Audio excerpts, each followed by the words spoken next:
over the last couple of days, many of you have been sounding off on our Facebook page about Chelsea Hess, who, while only 20, went into Jock Sports Grill in Bluffton, got herself drunk, left, and had a crash that left her paralyzed. At issue is that she is now suing the bar that she chose to go into and drink, and in addition, she's suing the South Carolina Department of Transportation for failing to maintain the roads. Here to discuss the legal footing of Miss Hess, in this case, a very own legal eagle, Todd Kincannon. Good morning, sir. Good morning. All right, so here's a 20-year-old who goes into a bar, knowing she's only 20 years old, goes into a bar, and some of the reports indicate she may have actually been intoxicated when she went in there. She was served, and she left. She then has a traffic accident that leaves her paralyzed, and that's sad no matter what. But let's really talk about, she of course is now trying to sue, but let's talk about, she broke the law initially, but she's trying to claim the bar broke the law by serving her.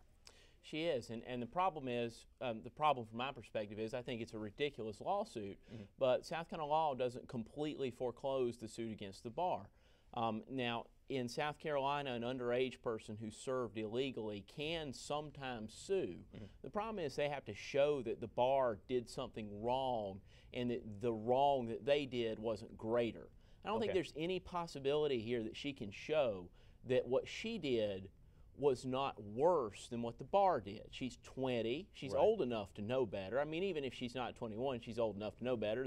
Frankly, in my opinion, the drinking age being 21 is a little ridiculous anyway, but 20-year-old is quite old enough to know better, goes in and does this. Her negligence is far worse, I think, than the bar's negligence, and that means she can't bring the lawsuit. Okay, so that's a part of it. Now, of course, there is a law that says, and maybe a tort and some exposure for a bartender. We've heard of this, that a bartender does overserve, he can potentially be exposed financially for overserving. But I guess my issue there would be, she's the one breaking the law initially. If she was 21, that'd be a different story. She broke the law by entering the bar. The second half, of course, is she now is suing the Department of Transportation for failing to maintain a road. What is that? Well, this goes from bad to worse in this lawsuit. She's suing the DOT, saying that they didn't properly maintain the shoulder of a road. Well, you can sue the DOT in very, very rare circumstances. This isn't one of them, I don't think. The DOT doesn't have a responsibility to put a shoulder on a road. About the only roads in this state that have shoulders are interstate highways. And the fact that this road she was driving on didn't have a shoulder, and what she did was she ran off the road drunk. She overcorrected, which is something it's standard when somebody's been drinking and driving. And that's driver error. That is not DOT error. It's exactly right. And now she wants to sue everybody. I mean, I'm sorry the lady is paralyzed, but it was her own fault, and it was not the Department of Transportation's fault, and it wasn't the bar's fault. Now, you had mentioned before we got on the air that DOT does have a certain obligation to maintain roads, but I guess that question is, who determines what that obligation is? Is that set up by standards of the state? Is that set up by the courts? Well, first of all, DOT has to know that there's an error or that there's a problem with the road somehow. So unless they have actual notice of a problem in the road, you can't sue them.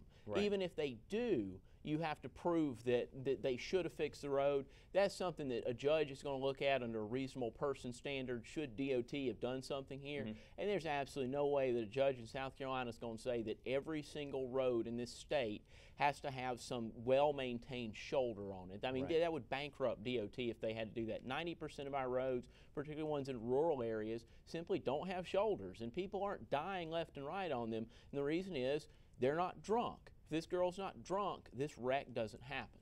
Okay. All right, so let's talk about your pick. Todd's pick for this case. Is she going to win the case against the bar? Is she going to win against DOT?